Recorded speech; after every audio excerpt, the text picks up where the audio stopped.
Hello, everyone. Thank you for tuning in to today's panel discussion where we'll be discussing the do's and don'ts for you and your child when transitioning from primary to secondary school. We've got a fantastic panel of speakers here for you to share their thoughts on this topic with you all, beginning with Richard Vanderpyl, who is with the Christian Alliance International School, Simon Misso-Veness, who is with the German Swiss International School, and Catherine Ross, who is with Victoria Shanghai Academy. Moderating this chat will be Ruth Benny, who is with Top Schools. Without further ado, I will pass it over to Ruth to dive into the chat. Good morning, everyone. Good afternoon, good evening, wherever you happen to be. So we're talking about the challenges, the do's and don'ts of moving from primary school to secondary school. This is a very common topic that we find with parents. It seems to be a very, very steep step, a large jump in many, many cases. Would you agree with that? Shall we start with Catherine? Ladies first. Yeah, absolutely. It's one of those first transitions that the students are aware of. You know, we all join in primary school in kindergarten year one, but we're not really aware of the choices that are made. And it's represented so much in pop culture for the students that jump from primary to secondary. They have all this vision of what it's supposed to be. And it really does make it a big first milestone for them. And it really does impact how they get into secondary and how they progress through. So if we're all generally in agreement with that, I mean, I remember when my kids made that jump also. So what are the common challenges that children go through, and what are your what's your advice to help parents and children to cope with those challenges? Richard? Yeah, thanks, Ruth. I think, as Catherine has said, it's that fear of the unknown, isn't it? Leaving the safety, the security of a primary school, moving into a high school, secondary school, that fear of unknown. So I guess many of the challenges are for students coming to know a new school, a new curriculum, new teachers, that there's a nervousness that students have on their first day.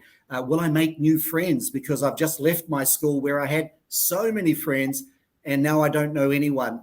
So a lot of their energy, I think, in the first few days, if not weeks, is spent in trying to feel that they belong to the school. And so that's, I think, one of the biggest challenges that students have, and I think arguably parents have. They want their children to belong, to feel at peace and relaxed in the school. So that's where the schools do really need to have transition practices that help the students to really have that sense of belonging as soon as possible. Well, that's a good point, Richard. I mean, all of you are representing all through schools. So there's two scenarios here, I suppose, where a student is joining a new secondary school or where they're not, where they're being promoted from primary. So let's maybe focus on the former first. If they've been in the school since they were little, Simon, what sort of, what do you do to support those students to transition successfully? Yeah, I think one thing to bear in mind is that students will be starting to have those questions about secondary school right now. That's what we're finding with our students. So what we do is to try and respond to those questions by maybe taking some ex-students from the primary school who are currently in the secondary school and pay a visit back to them there, so that they can start to address some of these. And as Richard was saying, just to try and alleviate some of that anxiety. We also then later on in the year, we arrange for visits so that students can actually see the place, because one of the biggest things about that transition is that the students are likely moving from one homeroom and one teacher with a couple of specialists to many, many different rooms with different teachers, and there's probably not going to have that consistency of seeing the same person every day, and that takes some getting used to. All of the students manage to do that over time, but that's one area, certainly in the first couple of weeks, which might cause a bit of anxiety. Parents don't need to help too much, but it's good to talk about it with their children, and also if they're concerned about it, to express it to the tutor or the homeroom teacher in the secondary school, just to make people aware that somebody may be struggling a little bit. So do each of you in your schools have concrete strategies? Do they, for example, have taster days, for want of a better word, where they spend, and I remember my children with a map, because they literally have to find their way from one classroom to another, and it's a different part of the school. That's right. Catherine? Yeah, we have a number of different programs here at the school to alleviate some of those issues around transition. We start that fairly early. We actually have a lot of our teachers in secondary try and go down to our primary school classrooms starting at this point. So they're just getting familiar with our faces. Because that's part of it is it's a whole big group of new teachers. We have almost 100 teachers in the secondary. So getting them used to our faces is a big first step. So it doesn't seem as scary. And I think it's we have those days. We have step up days. We have a whole week dedicated in June where we have our students come and take some of those taster lessons because they're so excited with the idea of these new courses that they didn't get to do in the PYP. They still follow, English and Chinese and math and science classes, but they seem different when they're in a science lab, in a foods lab, design classrooms we have. So we want to get them into those classrooms to taste out what those lessons are like and get them excited about what that future may mean for them. So it doesn't feel quite as scary when they see it on their timetable that first day, what design technology is. It does sound a bit intimidating for some of them. Is that pretty similar for you, Richard? Yeah, it very much so. And I think, as you know, as you've said, Ruth, we're all through trained schools, and yet we have students who are new to the school enrolling from other primary schools. One of our little strategies is that we do have what we call crossover teachers. So these are teachers who teach both in the primary school and in high school, particularly in specialty subjects, art, music, physical education, drama, and Chinese. And so in that way, primary students already see who some of their high school teachers will be. They, in fact, go into the high school environment where that teacher might be so they're familiar with it. We've also had, I think it's not just the students who are a little bit anxious, is it? It's the parents as well. The parents have that fear of the unknown. So we have a grade 6 to 7 transition evening for parents. We bring the parents in. We have grade 7 students who are there, and they speak about their experiences as a brand new grade 7 student in the high school, and what they found worked well, what they wish they had known beforehand, and also advice to parents. Parents, don't worry. It is okay. It's a good school to be in, and we are well looked after. I think that we would all face too that many children have older siblings in the school. So already there's that sense of familiarity of high school practices because they've got an older sister, an older brother, and they share those experiences with their friends as well. Very much as what Catherine was saying, these step-up days where students do go into the high school classes, the big people classes, and they go into the science laboratory and they do some science experiments just as a taster for them as well. So almost like a buddy system, right? Yeah. Yeah. Simon, anything to add? Yeah, we ensure that we've got subject leaders in our secondary department, our secondary school, and curriculum leaders in the primary school. And what we encourage is to make sure that those two people are speaking about what that transition looks like in terms of our curriculum, so that we're hitting the right marks in terms of subject knowledge and understanding and skills, so that we can make sure that there is a smooth transition in terms of the curriculum awareness.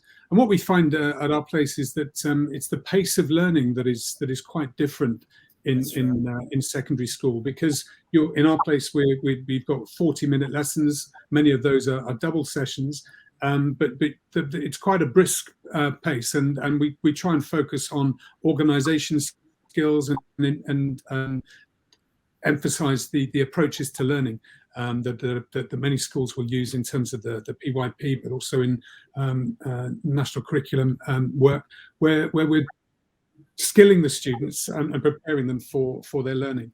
So you have the academic skills, but also those approaches to learning like self-management, organisation, and that's something definitely that parents can help with at home, just to make sure that they're packing the bags for the next day. It's not necessarily going to be the same bag every day in secondary school. There's going to be different subjects, different equipment, different materials, and that's something that at home parents can particularly help with.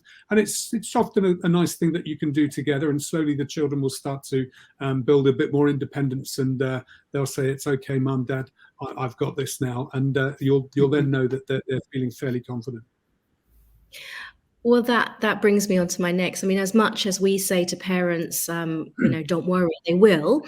And what do you feel is the right?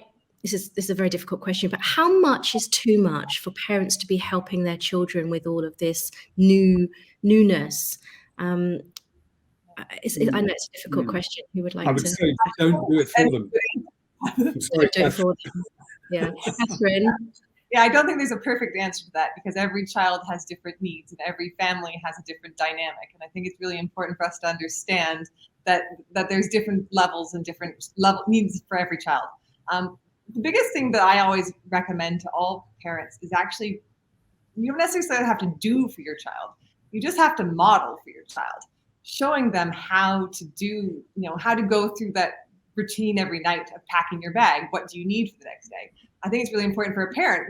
Parents do that before they go to work the next day too. They plan out their outfits. What do I need to go to the gym after work? Or if I'm going to do this errand, what am I going to get? So modeling all those steps for your child is actually really beneficial. And I think any parent that can take those opportunities rather than doing is just showing and modeling that on a daily basis is actually the most beneficial overall. Yeah, I think we use the phrase, you're right, Catherine, we use the phrase here of be the coach, don't play the game for them. And I think that's really important, because we do, children don't necessarily know everything. Parents have experienced it. So model what you want them to do, give them advice, but don't actually do it for them. And I think, we've talked a little bit about a through-trained school where they are familiar with the school routines already, but it's little things like if they're new to the school. And so, for example, they're coming from another primary school, they're new, they've never been in the area of the school. So, we would say to our parents in the holidays before school starts, take a couple of times and go with your child, catch the MTR, come to the walk to the school, so at least your child's familiar. There's a level of anxiety that's removed on their very first day of, will I even get to school on time? What if I'm late? Because I've practiced it a couple of times in the holidays, that anxiety's removed for them. Give them advice about, don't panic on the first day if you don't talk to anyone. That's okay. As an adult, I start a new job. Sometimes it takes me a couple of days before I start to feel free to talk with people. So remove unnecessary burdens and expectations on your children that somehow on day one in a brand new high school, it's as if they've been there for 2 years. They will transition into it, and with less pressure on them, I think they will have that opportunity. As Simon said, a lot of it is around attitude, that self-efficacy. I believe I can do it. I can do it. And I'm familiar with the things that I need to do. So a lot of positive talk from the parents to the children to encourage them. Good advice. How many months do you think does it take a student genuinely, very generally, to adapt? And at what point do you think it's time, perhaps this child is struggling with something or other, is it time to step in and be more hands-on? I personally think it's a matter of weeks rather than months for most students, and quite a small number of weeks, 3 or 4 weeks, I think. But if there are some ongoing issues, then the students will generally have a tutor or a head of year or some type of pastoral point of contact, and just to reach out to them and just to share a concern, or ask the student even better to reach out as well. Because as Richard was saying, self-efficacy and advocacy is an important thing to develop if they feel comfortable to do that. But that's when the school can step in and introduce interventions as necessary. And just to the point of earlier on, I think it's important as well to let children make some mistakes sometimes. Maybe go to school without their drama shoes and talk to the teacher, because these things can happen. We don't have to be in a world of perfection. Where we're not making any mistakes at all, and I think generally educators would agree that we learn more from making some mistakes rather than trying to get everything absolutely perfect. Yeah. Just to add to that, I think it is really important to talk about those mistakes and give them the freedom to do that, whether it's academic or pastoral, or remembering your work, remembering that primary school and secondary school, it is a chance for you to make mistakes and learn from them and keep remembering how to grow and develop. And so, but no matter what those mistakes are, whether it's definitely for academic, a lot of our students worry about the failing, and there really isn't failing in year 6, or year 7, year 8. It's you haven't learned what you need to yet, and these are the ways we're going to support you to get there. And so just taking some of those words out of the conversation, I think, is actually really important. That they are just mistakes, or you didn't hit that bar today, and just keep talking with it. That positive talk, and reminder that these are just steps in the process. These are just steps in the way to graduating high school one day and then going on to university. And they aren't failures. They're not life-affirming decisions. They are just steps in that process, and you will be okay no matter what mistakes you make in year 6, 7, 8, and beyond. Yeah, I mean, it's interesting. Presumably in primary school, our children have already learned how to fail and how to lose. But it gets more serious for secondary school. There's this idea that I'm going to fail out of this grade and I'm not going to be able to be the doctor or the person that I've envisioned myself to be. But what you do in year 7 and 8 will not necessarily take you on a path that prevents you from doing those things later on in life. But, there's the world has changed a lot since I went to school, and our students will have lots of opportunities to try new things and learn new skills, whether that happens in high school or university or beyond. So we just have to remember that nothing is as fixed as they seem to think it is. And for many of our students, it seems they think every moment in high school means make or break for the rest of their futures. So I try to take that pressure off of them as much as possible in the conversations that we have. Right, because those conversations are not happening in school. They're coming from outside of school, those messages and ideas. Yeah. Oftentimes, I think it's important what Richard said. I mean, people then invite parents in, and it's important to make sure that those messages are articulated quite clearly there. And it keeps getting repeated because they can start to fade a little bit as the year goes on. But just to share what the school's aims are and to make sure that the feedback is clear. Yeah. It's difficult though, isn't it? I mean, in Hong Kong especially, it's probably one of the key differences from the school perspective versus societal parental expectations. Yeah, and I think you're right, but that is the importance of a school culture and ethos, isn't it? And it is creating, not only in the school, but in every classroom, that freedom from the fear of failure, because both Catherine and Simon are saying this. If they are not making mistakes, they're working within themselves. They're in a safe place. We learn when we go beyond what we know and we take the risk. And that's the type of student we want, isn't it? In society, we want risk takers who are willing to really develop the ability to push themselves and extend themselves. But I think, Ruth, how long is sufficient? What's optimum in terms of transition? And earlier it's been said, every student is unique, aren't they? And there are some students who will need more learning support than others. Some may come with anxiety just naturally, and so they will need greater support than others. We generally try and encourage all of our students, as I'm sure both schools do here, get involved, join a club, join an ECA early on. Once you're playing badminton with others, once you're playing basketball with others, once you've joined the chess club, you start to make friends. You start to see a person on a Tuesday afternoon, and then you happen to see them on Wednesday morning during recess, and you can smile at them, and there's a connection there. So I think for parents, don't panic, don't panic. It's really, what is the nature of them not feeling that they belong to the school? Is it that they're just getting lost? Well, that's fine. Let's get out your school diary and let's map out where your classroom is. That's easy. But if they're not feeling they belong because of friendship, well, after a little while, that's something that you could come and talk to the school about, and just in a low-key way to see what's going on there.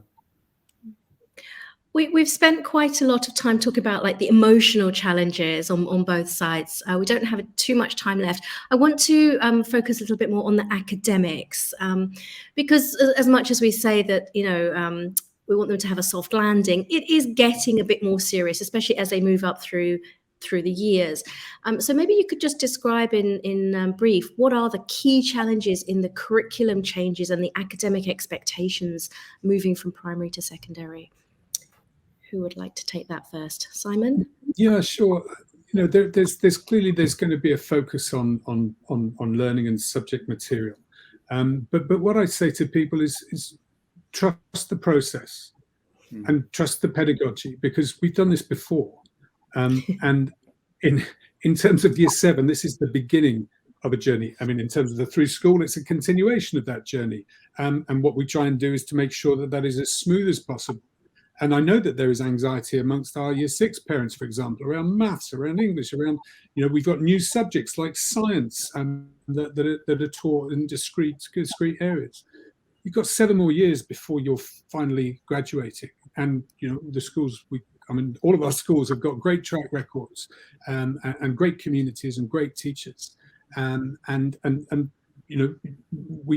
will help you succeed, because there's going to be feedback as well. We have parents' information days. We've got reporting systems. We've got we can bring parents in and talk to them if there are any concerns from school, or if there are concerns from parents, both on the social emotional level and on the academics. We can talk. But I think it's really important, and certainly in Hong Kong, and this may be contentious, but we have to try and reduce the anxiety of academic achievement. We have to try and reduce this reliance on tutors as well. I know that, we know that some students come in, they do a full day at work, and then they've got 3 lots of tutors after school and at the weekends. We've got some students that have got tutors in the morning. I mean, if they've got a really good tutor, they have to be there at 4 o'clock in the morning. This is real, this happens. All of those things really just escalate students' anxiety, and it really helps. It's sometimes, I've heard it described as taking the joy out of learning, because if you're learning all of this information and content before you've learnt it with your peers, where's the fun in that? And education should be fun, and I don't want to diminish that. It doesn't have to be all books. We're in the 21st century. We're a quarter of the way through the 21st century. We're not back in the Victorian days anymore. We need to be engaged with our students and engaged with learning, and we've got excellent practitioners to do that. So my words would be, trust the process. If you've got any concerns, by all means, contact the school. But this is what we do. We're experts at it, and we will get them to where they need to be. Yeah, I really agree with that. I think we are the experts, and we know exactly where they need to get to for those final exams at the end of, for us, year 12. We know what that end goal looks like, and so they really need to understand that we are the best people. We've had those conversations with our secondary teachers all the way down to our primary and kindergarten teachers about what that should look like on an incremental level. And it really is, we know how to do that, how to get our students where we need them to go. And so we don't necessarily need all the tutors who are doing all these extra things, all these pushing them even further, because we're doing it at a pace that will get us closer to those IB45s and all the results that we really want as a school. And it really does need to take that pressure off, especially in the younger grades, to be able to enjoy the process, because that is how you find your passion, how you find the career that you want to have for the rest of your time. You're hating going to school every day because it's a 16-hour work day. You're never going to find things that make you excited to get up and do something new every single day. Wow, 16 hours a day, that's a little bit more than me, so wow. But look, others, I absolutely agree. We have a particular phrase here at Christian Alliance International School, and we say we value academics, but we do not value your child by their academics. And I think, intuitively, all parents want us to think that their child is the best in things, but we will not value a child according to their ranking academically, but we do value the importance of academics, as all of the schools do. I think in some ways there is a change in the environment for students when they transition from primary to high school, just in nature of, as Simon said before, they've come from a homeroom into discrete subjects. So they go from subject to subject. But there shouldn't be a world of difference between the teaching pedagogy of in grade 6 and in grade 7. It shouldn't as if they've gone into a different school going, wow, I've never seen this style of teaching before. So the academics and the way that they are taught and reinforced in the primary school should flow naturally into the high school. And that's why, as both Catherine and Simon are saying, trust the process of we manage that change academically so that they don't suddenly go, good grief, now I have to work double the amount of hours purely because the workload is so much greater. It shouldn't be like that. It absolutely should be a very gradual process. And I think that in the past, it has been a huge, big leap for some children in some schools. So I think that's why we're having this discussion today. Just to mention to those listening, you're talking about grade 6, year 12, year 6. All of your schools have slightly different terminology, but for parents, we'll clarify that later. It's basically the same. They start secondary school when they're turning 12, right? In the year that they turn 12. Correct. Is that correct, all of you? Yeah. Just before we end then, I mean, what can you do to support your child? I mean, not all of it will be plain sailing, let's be honest. We've got different children, some will be fine, and there will be some children that do genuinely have challenges. What do you do to support those children? As a parent? No, what do you do as a school, first of all? Sorry. Who would like to take that? So go ahead. Every person has got different needs. Some students have got specific needs, whether particular functioning issues or ADHD or autism, Asperger's. Everybody's got needs, but everybody has particular needs in terms of learning. Sometimes, you may need to be a little bit more, develop your critical thinking skills. Each school has got, I'm fairly confident in this, has got specialist teachers that can intervene and support students, either on a one-to-one or working in a classroom with groups of students to try and identify what it is they need to improve and to provide intervention that is monitored so that we can see where that improvement goes. Sometimes that intervention then just comes away as the students work, they're supported and they feel confident in those skills. They can carry on. Others, it's a much more sustained intervention and support that could lead to possibly an educational psychologist report, because that is looking at some much more specific interventions that we need to inform what we do to keep helping that student ongoing.